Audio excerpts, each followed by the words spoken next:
El camino de la iglesia. Christian Chen. Preparando el camino a Filadelfia. Escribe al ángel de la iglesia en Filadelfia, esto dice el santo, el verdadero, el que tiene la llave de David, el que abre y ninguno cierra, y cierra y ninguno abre. Yo conozco tus obras. He aquí, he puesto delante de ti una puerta abierta, la cual nadie puede cerrar, porque aunque tienes poca fuerza, has guardado mi palabra, y no has negado mi nombre. He aquí, yo entrego de la sinagoga de Satanás a los que se dicen ser judíos y no lo son, sino que mienten. He aquí, yo haré que vengan y se postren a tus pies, y reconozcan que yo te he amado. Por cuanto has guardado la palabra de mi paciencia, yo también te guardaré de la hora de la prueba que ha de venir sobre el mundo entero, para probar a los que moran sobre la tierra. He aquí, yo vengo pronto, retén lo que tienes, para que ninguno tome tu corona. Al que venciere, yo lo haré columna en el templo de mi Dios, y nunca más saldrá de allí, y escribiré sobre él el nombre de mi Dios, y el nombre de la ciudad de mi Dios, la nueva Jerusalén, la cual desciende del cielo, de mi Dios, y mi nombre nuevo. El que tiene oído, oiga lo que el Espíritu dice a las iglesias. Apoc. 3, 7, 13. Llegamos ahora a un estudio más profundo de la iglesia en Filadelfia. Primero, tenemos que descubrir la singularidad de esta iglesia. Después de leer las 7 cartas, no hay duda de que Filadelfia es aquella que más satisface a nuestro Señor. 5 iglesias son llamadas a arrepentirse, pero a 2 de ellas, el Señor no les hace reproche, Esmirna y Filadelfia. No hay reproches del Señor para Filadelfia, en realidad, el Señor la alaba. Él hace una promesa, yo conozco tus obras, he aquí, he puesto delante de ti una puerta abierta, la cual nadie puede cerrar. Ella recibe la promesa de una puerta abierta. Luego, delante de sus enemigos, el Señor dice, yo te he amado. Y no solo eso, el Señor también les promete que ellos serán arrebatados antes de la gran tribulación. La promesa de una puerta abierta y la promesa de un arrebatamiento. También el Señor le dijo, retén lo que tienes, para que ninguno tome tu corona. En otras palabras, la iglesia en Filadelfia ya tenía la corona. En la Biblia, solo Pablo y la iglesia en Filadelfia saben antes del regreso del Señor que ya tienen su corona. El peligro está en perder su corona, pero ya la tienen. Es una cosa inusual. En las otras 6 iglesias, el Señor llamó a vencedores individuales, y aquellos vencedores tendrán su corona, recibirán su recompensa. Pero aquí tenemos algo corporativo. Toda la iglesia ya tiene la corona. Esa es una cosa que debemos recordar. Filadelfia y la Nueva Jerusalén. Nuestro Señor dice, y escribiré sobre él el nombre de mi Dios, y el nombre de la ciudad de mi Dios, la Nueva Jerusalén, la cual desciende del cielo, de mi Dios. Esta es una frase muy inusual. El Señor dijo que iba a escribir en el vencedor el nombre de la ciudad de su Dios. Luego continúa, la Nueva Jerusalén. Y él sigue diciendo, la cual desciende del cielo, de mi Dios. Cuando hablamos acerca de la Nueva Jerusalén, hablamos de la última escena del universo. Al final del Apocalipsis, vemos la Nueva Jerusalén descender del cielo. Y cuando miras la Nueva Jerusalén, tú sabes que es el resultado final de la obra de Dios a lo largo de toda la historia de la humanidad, y cuando la ves, empiezas a entender cuál es la voluntad de Dios. La iglesia en Filadelfia está de alguna manera conectada con la voluntad eterna de Dios. Eso es lo que Dios desea. Al final de la historia, después de tantos años del obrar de Dios, te das cuenta que su obra no ha sido fácil. Cuando Dios envió a su Hijo unigénito a morir por nosotros en la cruz, nuestro Señor hirió la cabeza de la serpiente, pero sabemos también que el talón de nuestro Señor fue herido. No fue una obra fácil. Pero, probablemente tú no conoces cuál es la voluntad de Dios. Veamos una ilustración. Si visitas Brasil, ¿cuál es su capital? Brasilia. 100 años atrás, existía San Pablo, Salvador, Recife, pero no existía Brasilia. Un día, Oscar Niemeyer, un gran arquitecto brasileño, se situó en el lugar donde hoy está Brasilia. Cuando él miró alrededor, era un desierto, no había nada ahí, pero en su mente, él tenía una ciudad. Y esa ciudad sería la futura capital de Brasil. En aquel lugar no había nada, era solo algo en la mente del arquitecto. Entonces, podemos decir que Brasilia estaba en él, pues, en su mente, él tenía la idea y después trazó los planos. Luego, él ejecutó su proyecto, y finalmente la ciudad fue edificada. Cuando Brasilia fue construida, fue realmente una sorpresa para muchos arquitectos del mundo. Brasilia es la obra maestra de ese gran arquitecto. ¿Cómo sabemos que es una gran obra? Porque hoy puedes ver la manifestación de aquella ciudad, y entonces sabes que él logró su meta. Por muchos años, él trabajó intensamente. Muchas veces era incomprendido, pasó por muchos sufrimientos, y finalmente, tenemos la capital de Brasil. Si visitas Brasilia hoy, sabrás lo que estaba en su mente, y puedes entender que, cuando él estaba ahí en el desierto mirando alrededor, algo ya había sido desarrollado en su mente, y eso representa su voluntad. ¿Y qué había en su mente? Si tomas un helicóptero y sobrevuelas Brasilia, para tu sorpresa, la ciudad fue edificada con la forma de un avión Jumbo 747. Aún los edificios y los árboles fueron distribuidos según ese plan. Entonces, en el avión, está el asiento del piloto, que corresponde al lugar de la oficina del presidente de Brasil, y desde aquel punto, él gobierna la nación. Ese es un secreto que ha sido revelado. El mayor arquitecto del universo es Dios mismo. Cuando leemos Efesios, oímos una y otra vez la eterna voluntad de Dios. Pero, ¿cuál es la eterna voluntad de Dios? Solo cuando llegas al fin, cuando ves la última manifestación de aquello que estaba en la mente de Dios en la eternidad pasada, finalmente Dios alcanza su fin, finalmente Dios produce su obra maestra. Cuando nuestro Señor escribe el nombre de la Nueva Jerusalén sobre los vencedores en Filadelfia, es como si Él dijera, la iglesia en Filadelfia es aquello que yo deseo. Y eso les mostrará un ejemplo de la iglesia gloriosa. Cuando yo obtenga esa iglesia, es como haber llegado al final de toda mi obra. La iglesia en Filadelfia debe ser comparada con la Nueva Jerusalén. Después de pasar por todos estos puntos, la iglesia en Filadelfia, sin duda, complació al Señor, y Él amó a esa iglesia y le dio una corona. Él dijo, retén lo que tienes, para que ninguno tome tu corona. Existe el peligro de perder la corona. Pero a aquellas personas, Él les dice, conserven la corona, y sobre ellos estará el nombre de la Nueva Jerusalén. Esos vencedores son fieles hasta el fin. Aunque otros pierdan sus coronas, ellos aún siguen fieles, y finalmente el corazón de nuestro Señor está satisfecho. Cuando estudiamos las 7 cartas, esta carta es la más dulce, la más hermosa. Ahora, antes del regreso del Señor, o en el pasado, podríamos decir que en la historia de la Iglesia se puede ver el cumplimiento de esta profecía. Pero, antes de responder esto, voy a decir algo más.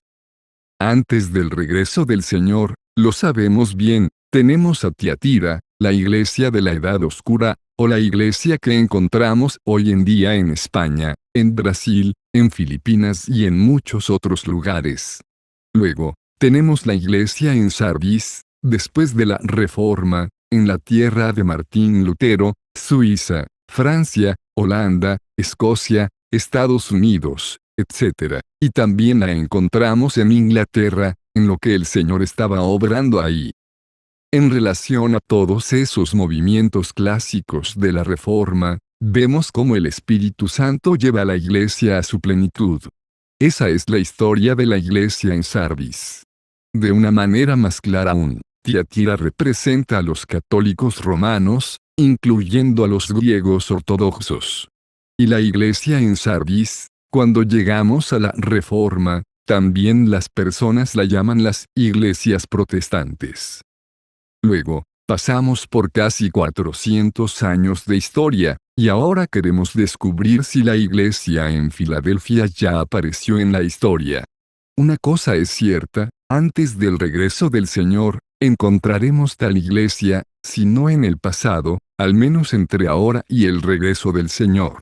Cuando en Efesios dice que el Señor se presentará a sí mismo una iglesia gloriosa, si quieren conocer detalles de esa iglesia, sin duda, están aquí. Supongamos que no sabemos si ya se cumplió o no, entonces, claro, está la iglesia en la Odisea. Sin duda, la iglesia en la Odisea representa a la iglesia en los tiempos del fin. Pero esa iglesia no es caliente ni fría, sino tibia. Pero por cuanto eres tibio, y no frío ni caliente, entonces el Señor dice, te vomitaré de mi boca. La Odisea, la última iglesia, es como Efeso, la primera iglesia. El Señor dijo, pues si no, vendré pronto a ti, y quitaré tu candelero de su lugar, si no te hubieres arrepentido. Apoc. 2:5. Hay una advertencia en Efeso y otra advertencia en la Odisea. De hecho, sabes que antes del regreso del Señor, habrá una iglesia tibia, y el Señor está a punto de vomitarla de su boca. El Señor no está satisfecho con la iglesia en la Odisea, y Él la llama al arrepentimiento. Tiatira debe arrepentirse, Sardis debe arrepentirse y la Odisea debe arrepentirse. Si estas 4 iglesias existirán hasta el final, sabemos que, entre las 4, la iglesia que está de acuerdo con su voluntad, sin duda, es la iglesia en Filadelfia.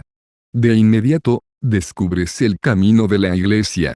El camino de la iglesia no está con Tiatira, no está con Sardis, no está con la Odisea.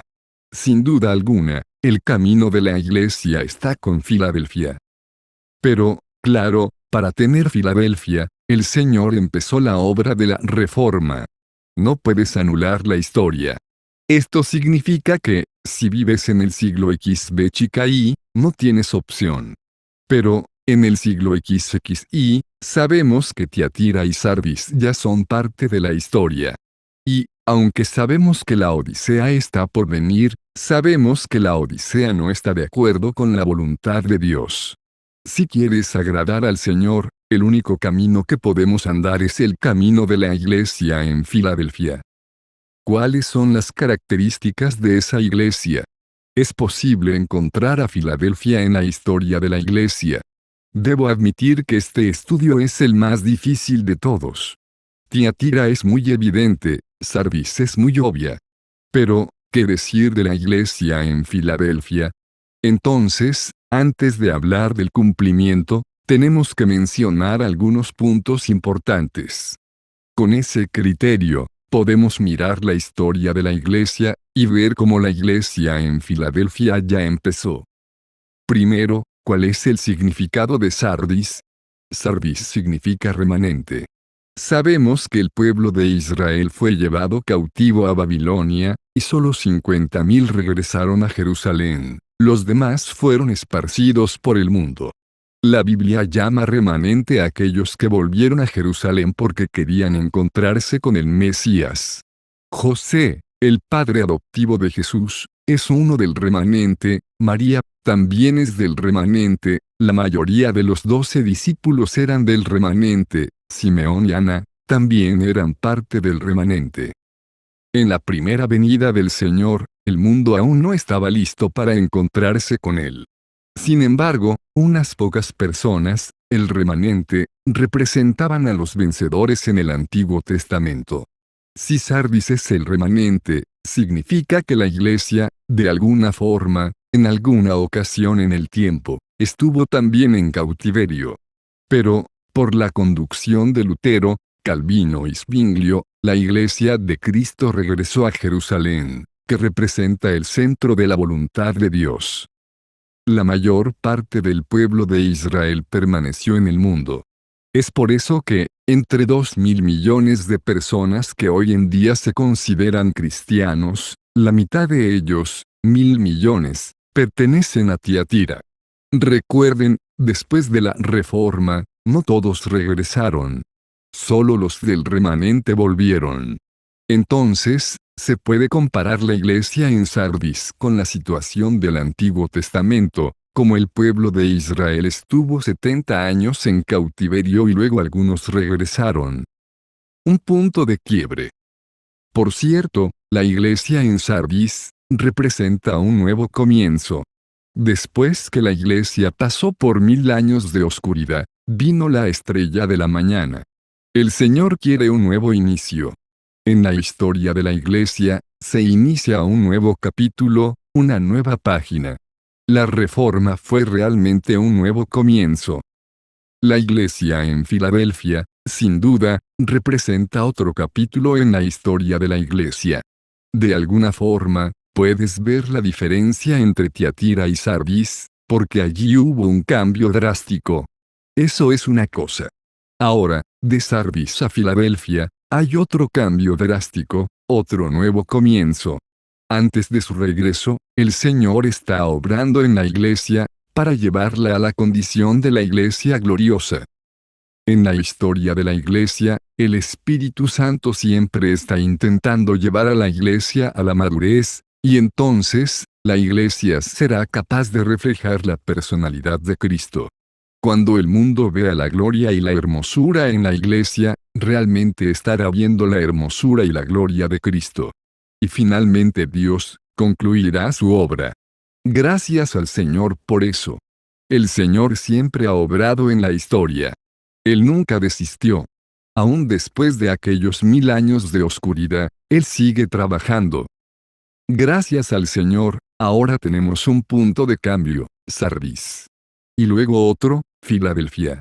Ahora, podemos encontrar en la historia de la iglesia, tal punto de cambio, un nuevo capítulo en la historia, como si fuera alguna cosa nueva. Por un lado, hay algo antiguo, hallamos en Filadelfia todas las cosas buenas de Sardis, pero, por otro lado, hay algo más. Aquí hay una puerta abierta, algo que Sardis nunca experimentó. Si tienes eso en tu mente, es fácil descubrir cómo esas profecías se cumplieron. ¿Cuál es el significado de Filadelfia? Filadelfia significa amor fraternal, amor de hermanos. En esta iglesia encontrarás a los hermanos juntos en unidad. Obviamente, aquí hay otro punto de cambio. Si la iglesia en Sardis nos recuerda algo que ocurrió con la nación de Israel, ahora regresa a tu Biblia. Hay solo un evento, un solo punto de cambio en la historia del pueblo de Israel en la Biblia. Claro que no. Recuerden cómo el Señor lloró sobre Jerusalén. Él dijo, tu casa será desolada. Él predijo que habría otro cautiverio. La nación de Israel desaparecería de esta tierra. Si lees las profecías del Antiguo Testamento, cuando los profetas predicen el futuro de Israel, descubres por lo menos 2 cautiverios. La primera vez, el Señor rescata a las personas de Babilonia. Pero, si lees las profecías de Isaías, descubrirás que, por segunda vez, el Señor va a extender su mano, y reunirá a su pueblo, ya no de Babilonia, sino de todas las partes del mundo. La dispersión de los judíos ocurrió en el 70 después de Cristo, cuando Jerusalén cayó en las manos de los romanos y fue destruida. De aquel momento en adelante, la nación de Israel desapareció. Es evidente que por casi 2000 años ellos vivieron como cautivos, esparcidos por todo el mundo. Todo el mundo se convirtió en una tumba para ellos. Por eso, en la profecía de Ezequiel, son como los huesos secos que están esparcidos por todo el mundo. Un día, en 1948, hubo un terremoto político, y la nación de Israel renació. Entonces, vemos el cuerpo, no solo los huesos. Los huesos son reunidos, y no solo eso, tenemos la piel, y finalmente el cuerpo. Esa es la nación de Israel, pero no está viva todavía. Es solo una restauración política, no espiritual. Solo cuando el Señor regrese, se convertirán en un gran ejército. Según las profecías del Antiguo Testamento, Cuando hablamos de la historia de Israel, no solo hay un cautiverio, sino dos cautiverios. El primero ocurrió en 600 antes de Cristo. Ellos fueron llevados cautivos a Babilonia. El segundo cautiverio ocurrió en el año 70 después de Cristo. Ellos fueron esparcidos. Por eso, cuando estudias Isaías, el Señor, por segunda vez, va a reunir a su pueblo de todas las partes del mundo. Ahora, en 1950, el Señor reunió israelitas desde 106 naciones, incluyendo aquellos que estaban en Nueva Zelanda, casi en el fin de la tierra. Y Él extendió su brazo para reunir, incluso, judíos de China. En el siglo CI, los judíos emigraron a Kaifeng, China. En ese tiempo ya no existía el Imperio Romano de Occidente, toda Europa era gobernada por los bárbaros. Kaifeng era una de las mayores ciudades del mundo. Aquella debió ser la edad de oro en la historia de China. En la época de Pablo, había dos grandes imperios en el mundo. Uno era el Imperio Romano en el occidente, y el otro era el Imperio Chino en el oriente. La capital del Imperio Occidental era Roma, pero la capital en el mundo oriental era conocida como Xi'an, y era 5 veces mayor que Roma. El territorio del Imperio Chino era mayor que el del Imperio Romano. Luego, los bárbaros invadieron Europa, y ahora solo quedó un imperio. Claro, en aquella época, el Imperio Chino también estaba declinando. Pero aquí hay algo interesante. Si hablamos sobre cultura y economía, la época de oro en China fue cuando los judíos emigraron a China. Entonces, ellos se hicieron judíos de Kaifeng. En economía, hoy día se habla del Producto Interno Bruto. Muy interesante, en aquella época, el Producto Interno Bruto de la dinastía china era el 80% de todo el mundo. Es algo sorprendente. Los judíos siempre huelen donde está el dinero. Aunque China estaba muy lejos, ellos fueron allá, y tomaron el nombre del emperador, Chao, como su apellido. Ellos se quedaron en China, construyeron sus sinagogas y hablaron chino.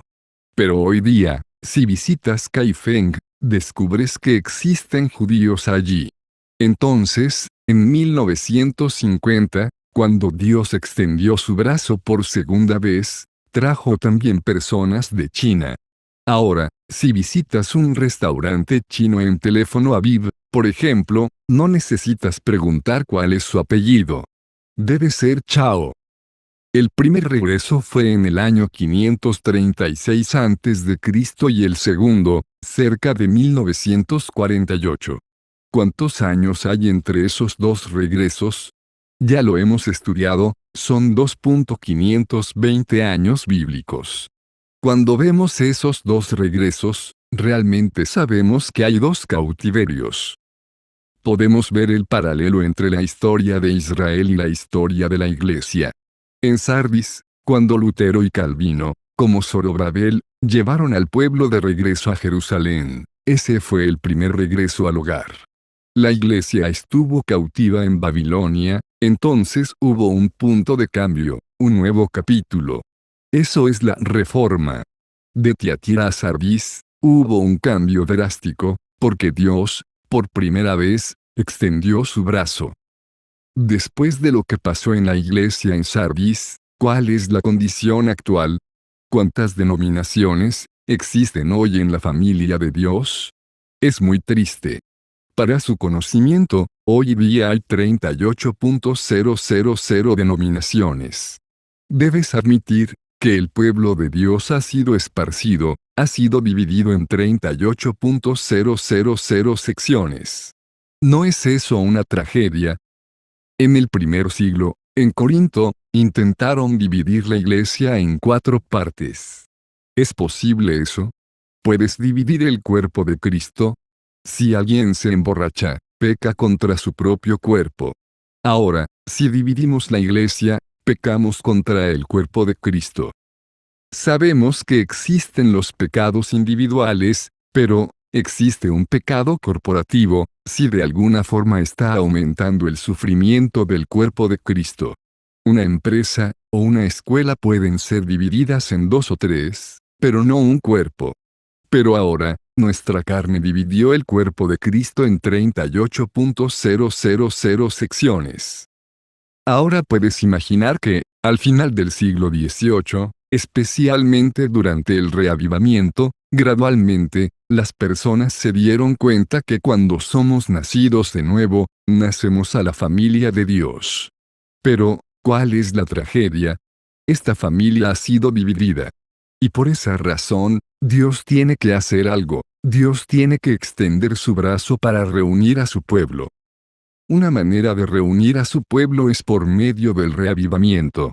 Durante el reavivamiento, es manifiesta la presencia de Dios, ves los milagros de Dios atrayendo la atención de todos los hermanos, y cuando ellos se reúnen, se olvidan de sus diferencias. Todo lo que ellos desean es la presencia de Dios. Cuando Depósito Legal Moody fue a Escocia, la obra del Espíritu Santo era tan fuerte, que tú olvidabas que pertenecías a los presbiterianos, olvidabas que eras bautista, olvidabas que eras pietista, olvidabas que eras anabaptista, olvidabas que eras reformado. Todo lo que deseabas era la presencia de Dios. Es así como el Señor obró en Inglaterra y también como Él trabajó en los Estados Unidos. En Estados Unidos estaba el congregacionalismo. Por un lado es algo muy bueno, siempre que estés bajo el señorío de Cristo, y entonces, eres conducido por el Espíritu Santo. Eso es separación, pero no es división. Después que tienes el conocimiento del congregacionalismo, ahora sabes que es correcto tener iglesias independientes. Si nosotros somos diferentes, cada uno toma su camino, tú tienes el partimiento del pan en esta calle, y yo lo tendré en la otra calle. Recuerden, normalmente, cuando hablamos de congregacionalismo, estamos hablando de independencia, de libertad, y estamos bajo el señorío de Cristo. Pero, cuando entra la carne, tú intentas ser el rey, el número uno, entonces, gradualmente, vendrá división, tras división. Antes del congregacionalismo, no había justificación para la división. Ahora puedes tomar la Biblia como base, sabiendo que cada iglesia es independiente delante de Cristo. Pero, antes que esto ocurra, ¿estás bajo el señorío de Cristo? Si realmente lo estás, es imposible tener una división. La separación es una obra del Espíritu Santo. Él es responsable, tú no eres responsable. Las personas acusaron a Lutero de estar dividiendo Europa. Pero eso era una separación, era la obra del Espíritu Santo. Recuerden, en cualquier tiempo, el Espíritu Santo nunca hace nada cuando tú intentas hacer algo. Cuando tú empiezas a organizar y a hacer tus cosas, eso es división. Sea en Inglaterra o en Estados Unidos, el Señor usó el reavivamiento para reunir a su pueblo. Ya he hablado sobre el congregacionalismo, y de hecho, ese es el espíritu americano. Ellos querían su independencia. Y cuando construían sus casas, cada una estaba lejos de otra. A ellos les gustaba la privacidad, la independencia y la libertad. A causa de aquel individualismo de los americanos, en lugar de tener a Cristo como cabeza, cada jefe de familia se hizo cabeza. Y de esa forma, vemos división, tras división. La tragedia es la siguiente. Es una familia rota. Eso es muy triste. Durante aquel reavivamiento, el Espíritu Santo intentó despertar a aquellos que amaban al Señor. Ahora, está Cristo dividido. Cuando uno hace esa pregunta, necesita una solución. ¿Cuál es la solución? Tras el reavivamiento, ellos descubrieron esto, aunque estamos separados, aunque estamos esparcidos, compartimos la misma vida, somos todos hermanos, y deberíamos amarnos unos a otros. Hoy vemos a los cristianos repartidos como huesos secos por todas partes. Tú eres presbiteriano, yo soy bautista. Pero, todos nosotros tenemos una herencia, tenemos algo de que estar orgullosos. En la primera generación, El vaso rebosa con la bendición de las aguas vivas, pero, al llegar a la segunda generación, solo queda la mitad, y en la tercera generación, ya no hay más agua. Ahora discutimos, ¿cuál es el vaso más hermoso? Yo tengo una historia maravillosa. Oh, Calvino nos ayudó tanto. No, nosotros recibimos ayuda de John Wesley. En la primera generación, en el tiempo de Calvino, eran llenos de aguas vivas, en la primera generación metodista, eran llenos de aguas vivas. Pero después de 2 o 3 generaciones, las aguas vivas se fueron. ¿Por qué estamos luchando entonces? Yo tengo una herencia mejor, mi vaso es más bonito que el tuyo, así como los niños cuando están peleando. O mi perro es más bonito que el tuyo. Esa es la triste historia. Reuniendo los huesos secos. Cuando la iglesia es despertada para descubrir que somos huesos secos esparcidos, cuando hay un avivamiento, allí Dios empieza a trabajar. Si ves a tu hermano entre los bautistas o entre los luteranos, él es tu hermano. Debes amarlo, aunque él pertenezca a la Reforma. Ese amor es Filadelfia. Cuando ese amor existe, Dios está comenzando a remover a la iglesia. Ahora tenemos un maravilloso terremoto, y todos los huesos van a ser reunidos. Gradualmente, el cuerpo de Cristo está siendo restaurado. En lugar de tener 38,000 huesos secos, ahora por segunda vez el Señor extiende su mano, y reúne a todo su pueblo de regreso al cuerpo de Cristo. Ahora conocemos la realidad del amor fraternal. Si lo comparamos con la historia de Israel, el primer regreso y el segundo regreso a su hogar, lo mismo ocurrió en la historia de la iglesia. El primer regreso marca el comienzo de la iglesia en Sardis, el segundo regreso marca el comienzo de la iglesia en Filadelfia. Después del avivamiento, el Señor va a hacer algo más. Él no está satisfecho con la condición actual, donde hay división tras división. Nosotros oramos para que el Señor pueda extender su mano una vez más y nos haga regresar a Jerusalén. Eso fue lo que ocurrió en 1948 con el pueblo de Israel. Eso es un buen comienzo. Si estudias la historia de la iglesia, buscas un evento como ese, y de esa forma verás cómo esa profecía fue cumplida maravillosamente.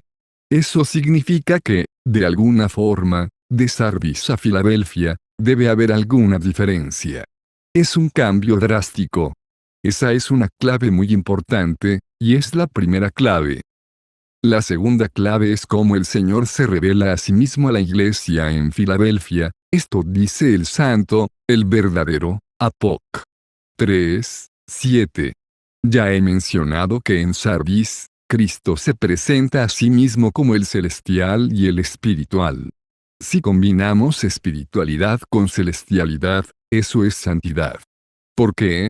Porque aquellos que están vestidos con vestiduras blancas rehúsan la contaminación. Cuando hablamos de lo celestial, el mundo es el que mancha. Estar separado del mundo, eso es ser santo. Cuando estás separado de tu carne, eso es ser espiritual, y también es ser santo. La santidad significa separación. Cuando somos santos, significa que nosotros fuimos separados del mundo y de nuestra carne, y ahora seremos usados solo por nuestro Maestro. Entonces, la característica de Sardis también es la característica de Filadelfia. Otra vez, en Sardis, descubrimos que, según su nombre, están vivos, pero en realidad, están muertos. Lo que Dios desea es una iglesia verdadera. ¿Qué es una iglesia verdadera? Su realidad es tener vida. Eso es lo que Dios desea de la iglesia en Sardis. Lutero y Calvino comenzaron la buena obra, pero después el Señor los quiso llevar a la perfección. Entonces, levantó a los vencedores, para elevar a la iglesia espiritual y celestialmente. Aprendimos de la historia, aquí, que todas aquellas cosas buenas y positivas en Sardis, también las encuentras en Filadelfia. Filadelfia debe ser un vaso para heredar lo que Dios hizo en Sardis. Toda la riqueza de la Reforma, deberías encontrarla en Filadelfia.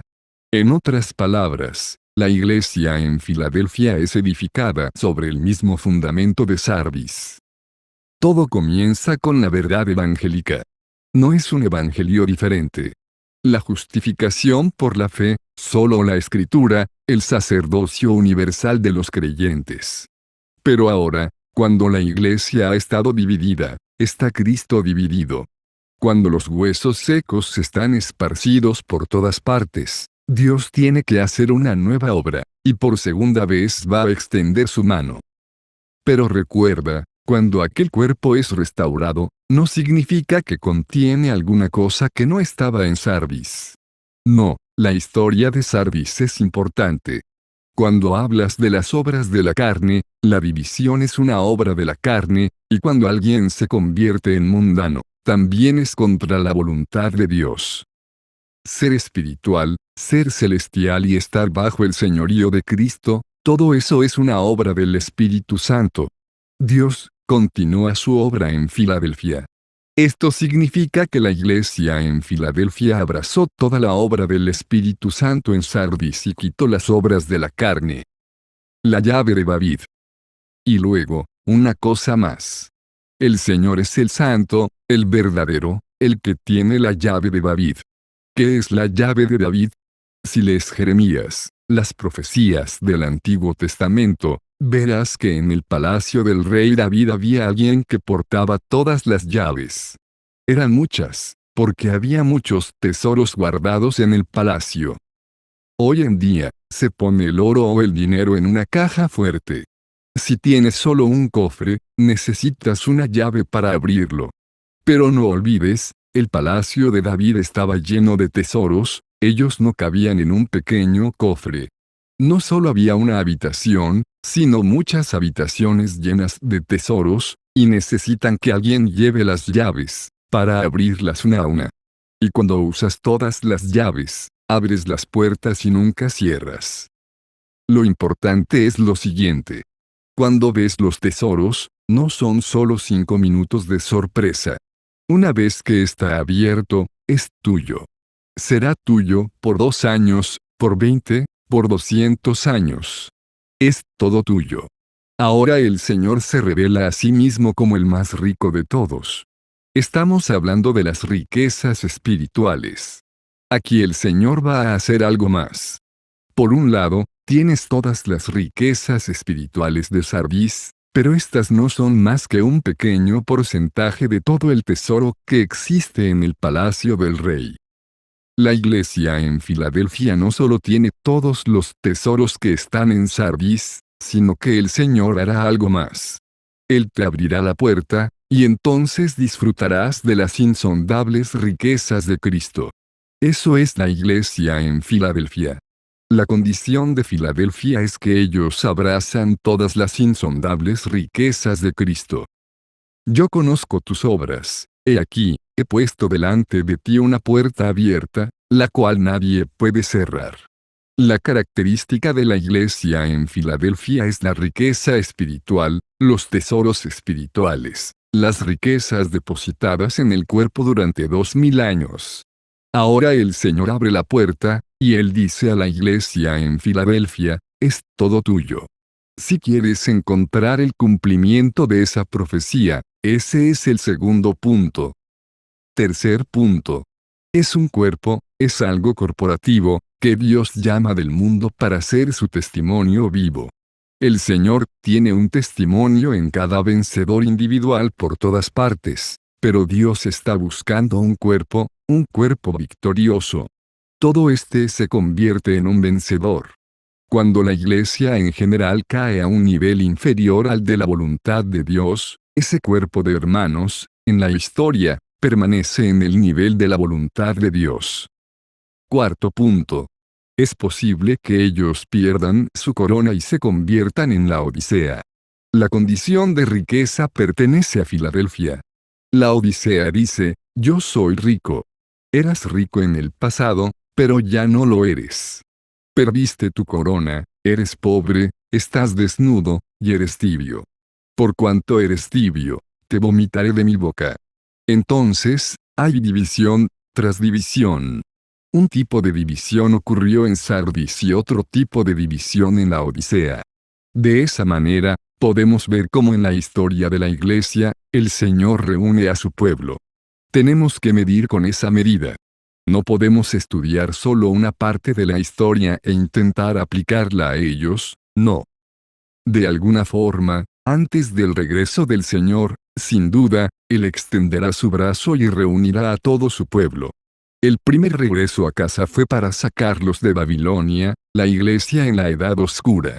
Gracias al Señor, ahora tenemos la verdad evangélica, y recibimos mucha luz.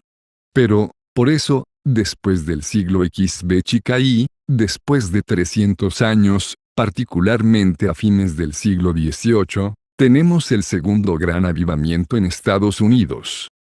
Veamos una ilustración.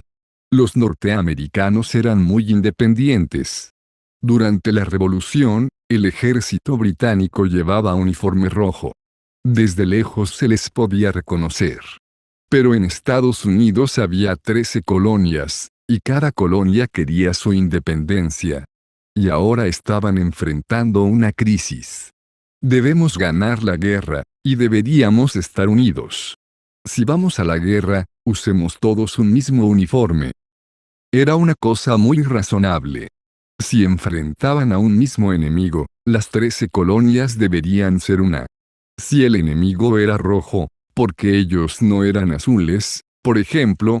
Pero no, ellos eran tan independientes, que insistieron en tener cada cual su propio uniforme.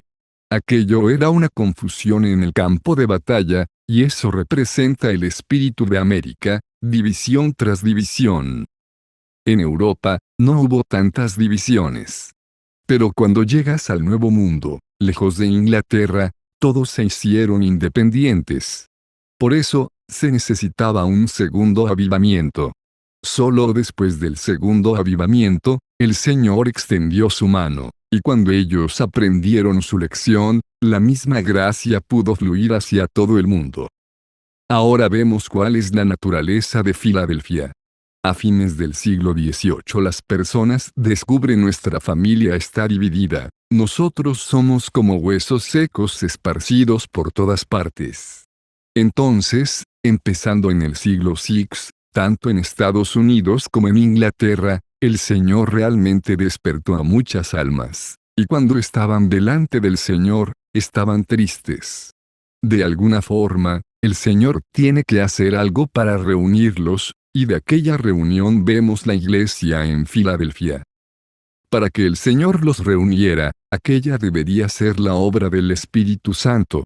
Vamos a mencionar lo que el Señor hizo en el segundo avivamiento, a principios del siglo VI. Entonces, había dos movimientos, el movimiento de santidad, y el movimiento regresando al principio de la iglesia o regresando al primer siglo. Regresando al principio, el movimiento de restauración en los Estados Unidos. Entonces, especialmente en Estados Unidos, el Señor hizo una obra maravillosa. En el primer reavivamiento, el Señor hizo algo entre algunos bautistas, y estos fueron llamados bautistas separatistas. Había dos temas en ese movimiento, el primero era el rechazo de los credos, y el segundo, la libertad en el espíritu. Tras ese movimiento, gradualmente, los bautistas separatistas fueron esparcidos en dirección a la frontera, particularmente a Kentucky, donde hubo el gran reavivamiento por medio de reuniones en campamentos. Ahora, hay algo muy interesante. Los bautistas separatistas ya estaban esparcidos en aquella área. El Espíritu Santo ya había plantado la semilla, y aquello fue en 1832, después del segundo despertar. Luego tenemos a B. Grande W. Stone, y a Thomas Campbell. Stone trabajaba en Kentucky y Campbell en Pensilvania Occidental, en Virginia del Oeste y en toda el área fronteriza. El Señor ya había plantado la semilla por medio de los bautistas separatistas, pero, en forma independiente, Él obró en distintas áreas, con el mismo fin.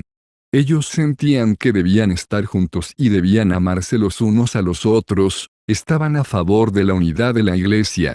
Y descubrieron que dividir la iglesia es una obra de la carne, y ellos no debían tener parte en eso. Después de aquel gran reavivamiento, el Espíritu Santo hizo una obra maravillosa. Ellos sentían que la única manera de satisfacer al Señor era reunirse de manera muy sencilla, en base a la unidad. Entonces, se reunieron por un tiempo, y muchas personas salieron de diferentes denominaciones. Ya no podemos seguir divididos, la única vía es volver al cuerpo de Cristo. Ellos siguieron al Señor, y no se atrevían a llamarse a sí mismos luteranos o bautistas, considerándose a sí mismos solo como cristianos. Si somos cristianos, ya no estamos más divididos. Por esa razón, ellos estudiaron la Biblia y se mantuvieron fieles a ella. Cuando la Biblia habla, nosotros hablamos, cuando la Biblia calla, también callamos. Ellos regresaron absolutamente al principio, se reunían cada domingo para partir el pan y también se lavaban los pies unos a otros. De alguna forma, eso fue tomado de los bautistas alemanes, ¿recuerdan? Es obvio, si ellos regresan a la misma fuente, que es la Biblia, claro, van a llegar a la misma conclusión. Entonces, tenían una comunión maravillosa. Los bautistas separatistas seguían creyendo en la Biblia, pero rechazaban los credos. Ellos pensaban que toda la verdad ya está en la Biblia, y querían disfrutar la libertad en el Espíritu. La presencia del Señor estaba con ellos. Habían venido de diferentes denominaciones, y entonces el Señor los bendijo. Durante un corto periodo de tiempo, ves su testimonio por todas partes. Ellos se llamaban a sí mismos solo cristianos, o discípulos de Cristo. Pero más tarde, fundaron la iglesia cristiana. Eso es muy triste. En el comienzo, ellos eran muy cuidadosos. No se atrevían siquiera a organizar una convención. Si tenían una conferencia, había que ejercer un control central, y ellos se convertirían en otra denominación. Si todos seguimos al Señor y nunca nos reunimos juntos, ¿cómo se forma una denominación? Por la unificación, si todos nos unificamos, centrados en torno a una doctrina o a una experiencia. Ellos no se atrevían a hacer eso. Ellos tenían el temor de que, si hacían eso, serían divididos otra vez. Más tarde ellos trabajaron para el Señor, y su obra misionera fue muy fructífera. Enviaron misioneros a los indígenas y a los países extranjeros. Pero ahora, para predicar el Evangelio, necesitaban organizar una comisión misionera para sostener la obra. De tiempo en tiempo, esas distintas iglesias debían reunirse para planificar todo y hacer la obra de manera eficiente. Un triste final. Entonces, algunos dijeron, no, si hacemos eso, entonces seremos otra denominación, compartiendo la misma visión, la misma fuente financiera, la misma organización. No podemos hacerlo. Aquí vemos que eran muy cuidadosos, y simplemente por eso, finalmente, ellos descubrieron sus diferencias. Ahora, aquellos que querían una predicación efectiva del Evangelio, decían, no hay nada errado en tener comunión, en que todas las iglesias se reúnan. Pero no se atrevían a hacerlo, porque creían en el congregacionalismo, creían que cada iglesia debía ser responsable directamente ante el Señor. Y por muchos años lo hicieron así. Entonces, si visitas a esos hermanos, ellos solo tenían la Biblia, eran todos hermanos, partían el pan, y se amaban los unos a los otros. El Señor reunió ese pueblo, pero después que se desarrollaron, cuando más el Señor los bendijo, ahora debería haber alguna forma de hacer la obra más eficiente. Algunos dijeron, tengamos una conferencia y discutamos las cosas. Y otros dijeron, no nos sentimos libres para hacer eso. Entonces, gradualmente, el movimiento se dividió en dos partes, la del norte y la del sur. En la parte norte de América, las personas eran más cultas, y en el sur, como en Texas y otras regiones, eran más conservadores. En las áreas rurales, ellos se apegaban a la palabra del Señor. Si la Biblia no dice nada, nosotros no decimos nada. Sí, todo estaba correcto. Por ejemplo, en la Biblia, no había instrumentos musicales. Pero, había un problema. Sin instrumentos musicales, las personas cantaban fuera de tono. Un día, alguien trajo un piano, y esa vez todos cantaron muy bien. Y el hermano dijo, mañana podemos usar el piano de nuevo, pero algunos de ellos se opusieron. No, eso está mal, en la Biblia no se mencionan los instrumentos musicales. Aquello se convirtió en un tema de discusión. Los hermanos del sur rechazaban los instrumentos musicales, tampoco aceptaban la comisión para organizar las misiones y no estaban de acuerdo con reunirse todos periódicamente, porque temían que, de esa forma, se convertirían en otra denominación. En la línea de tiempo, puedes ver cómo, en 1832, ambos grupos se reunieron. Cuando llegamos a 1906, pasado más de medio siglo, ellos regresaron a la Biblia, pero ahora, tuvieron una división oficial. La parte sur del movimiento se convirtió en las iglesias de Cristo, y la parte norte, en la iglesia cristiana. Ellos eran millones de cristianos que se reunían, y eso fue un fenómeno real en Estados Unidos. ¿En qué manera ellos se separaron? Si en el comienzo fue un movimiento para la unidad de los santos, ellos no deberían estar divididos, pero después de medio siglo, eran dos facciones. Si realmente amaban la unidad, ¿por qué se separaron? La respuesta es muy simple, a causa de los instrumentos musicales. Hasta hoy, las iglesias de Cristo no permiten instrumentos, pero las iglesias cristianas los usan, y también tienen una obra misionera más agresiva. Aquella era más bien una unificación. Sin embargo, la verdadera iglesia de Cristo mantiene la unidad según la Biblia. Esa es la lección que aprendemos en la historia. Pero lo positivo es que el Señor hizo algo en aquella tierra. En América es muy difícil, porque todos son muy individualistas, y puedes ver que allí hubo división, tras división. Sin embargo, hay algo muy interesante. En América, ocurrieron dos cosas. Muchas personas buscaban la santidad, buscaban crecer en Cristo, y aquel fue el movimiento de santidad. Y luego tenemos el regreso al comienzo, llamado movimiento de restauración. Pero al mismo tiempo, el Señor hizo casi lo mismo en Inglaterra, en el siglo VI, y 100 años más tarde Él también hizo algo en China, y luego en todas partes. Aquella obra continúa, porque por segunda vez el Señor extendió su mano, para llamar a su pueblo de todas partes del mundo, para que ellos pudieran estar juntos, por el testimonio de la Iglesia. El cuerpo de Cristo es solo uno, no podemos dividirlo. Y esa es la iglesia en Filadelfia, la iglesia del amor fraternal. Es un nuevo capítulo, un nuevo comienzo.